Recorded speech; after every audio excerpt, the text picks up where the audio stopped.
గత 2 రోజులుగా మనం వేంపాడు గ్రామంలో ఎండోమెంట్ అధికారులు చేస్తున్నటువంటి విధానాలు తప్పు అనేటువంటి ఆధారాలని మీకు వివరించడం జరిగింది. అయితే ఒకరిద్దరు అదే మీడియాలో కామెంట్ గానో ఖండన గానో ఇస్తే బాగుండేది, కానీ ఫోనుల ద్వారా ఇంత తెలిసిన మీరు పై అధికారులకు ఎందుకు ఫిర్యాదు చేయలేకపోయారని చెప్పి ఒకళ్ళిద్దరు ప్రశ్నించడం రైతులు జరిగింది. అయితే దానికి ఆ ఒక్కళ్ళకి నేను చెప్పాలి, ప్రతి ఒక్కళ్ళకి నేను సంభాషించాలంటే అది కరెక్ట్ కాదని వారు అడిగిన దానికి కూడా దీని ద్వారా చెప్తున్నానని చెప్పి కూడా మీకు తెలియజేసుకుంటున్నాను. అదేంటంటే జనరల్గా ఇటు మొత్తం ఈ యొక్క రఫ్ బుక్ అనుకున్న దాని మీద విచారణ జరపవలసిందిగా కమిషనర్ గారికి దాదాపు 2.5 సంవత్సరాల క్రితం పెడతాం జరిగింది.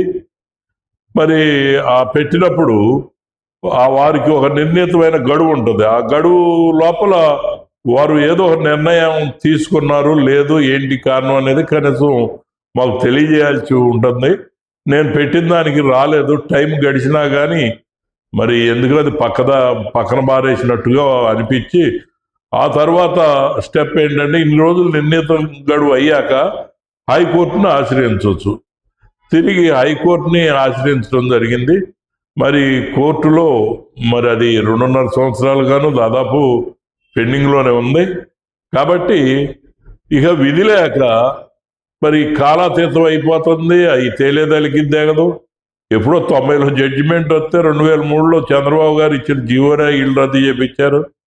మరి ఈ రకంగా జరిగినటువంటి దౌర్భాగ్య పరిస్థితుల్లో నా ప్రయత్నం అయితే నేను ఎక్కడా లోపం చేయలేదు. కమిషనర్ గారికి పెట్టాను, తర్వాత వీరికి కూడా నేను చెప్పాను, హైకోర్టును కూడా ఆశ్రయించాం, హైకోర్టులో కూడా వేయడం జరిగింది.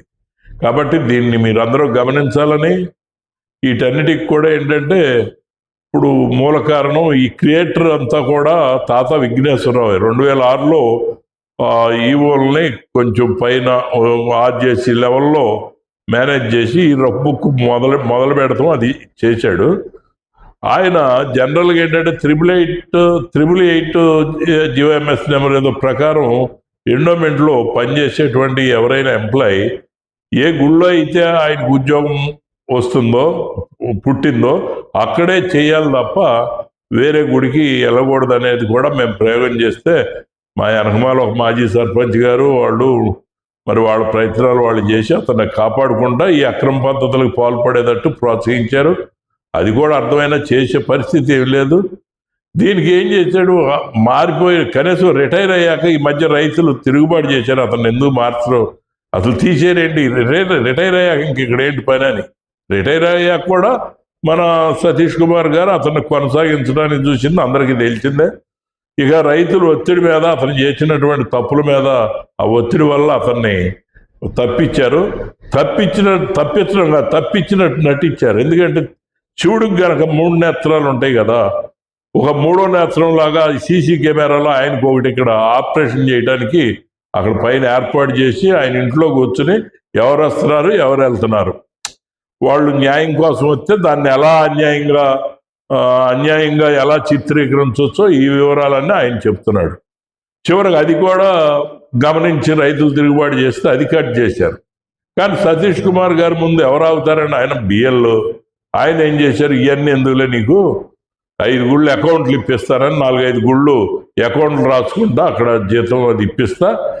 ఇక్కడ ఏం జరిగినా ఇక్కడ కొంతమంది సిబ్బందిలో వాళ్ళకు అనుయాయులు బాగా అతి సన్నిహితుల ద్వారా మరి వాళ్ళని అక్కడ మేనేజ్ చేస్తూ ఆయన కార్యక్రమం అతనితో సంభాషిస్తూనే ఏ నిర్ణయమైనా తీసుకుంటున్నాడు ఈ వేంపాడు మీద. అది ఆయనది. ఎందుకంటే ఆ ఈవో గారు అమ్మొద్దు కొనొద్దు అనేటువంటి ఈవో గారే మరి 4 లక్షలకి 5 లక్షలకి ఇస్తారా అని యనమల సాంబయ్య పొలం మరి బేరం ఆడారని చెప్పి అక్కడ వేంపాడు స్థానికులు చెప్తూ వచ్చారు. మరి చివరికి 7 లక్షల దాకా వెళ్ళారని చెప్పి మాకు కావాల్సిన మనిషికి లేని మాకు కాదని చెప్పి ఈవో గారు అన్నారు.